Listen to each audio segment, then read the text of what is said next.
Palakkad motor വാഹന വകുപ്പ് check പോസ്റ്റിൽ വിജിലൻസ് നടത്തിയ പരിശോധനയിൽ 1,61,060 രൂപ പിടികൂടി. വാളയാർ ഇൻ, വാളയാർ ഔട്ട്, വേലന്താവളം എന്നീ 3 ചെക്ക് പോസ്റ്റുകളിലായി നടത്തിയ പരിശോധനയിലാണ് കണക്കിൽപ്പെടാത്ത പണം പിടികൂടിയത്. രാത്രി 9 മണിയോടുകൂടിയാണ് വിജിലൻസ് സംഘം 3 ചെക്ക് പോസ്റ്റിലും പരിശോധനയ്ക്കായി എത്തിയത്. വാളയാർ ഔട്ട് ചെക്ക് പോസ്റ്റിലെ AMVI ആയ അമൽ ടോമിൽ നിന്നും കണക്കിൽപ്പെടാത്ത 41,000 രൂപ പിടികൂടി.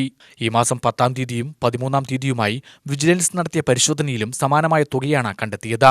വിജിലൻസ് തുടർച്ചയായി പരിശോധന നടത്തിയിട്ടും ചെക്ക് പോസ്റ്റുകളിൽ അഴിമതിക്ക് കുറവില്ല എന്നാണ് ഇത് തെളിയിക്കുന്നത്.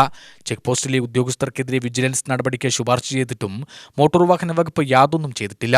കഴിഞ്ഞ ദിവസം ട്രാൻസ്പോർട്ട് കമ്മീഷണറും ചെക്ക് പോസ്റ്റിൽ സന്ദർശനം നടത്തിയിരുന്നു.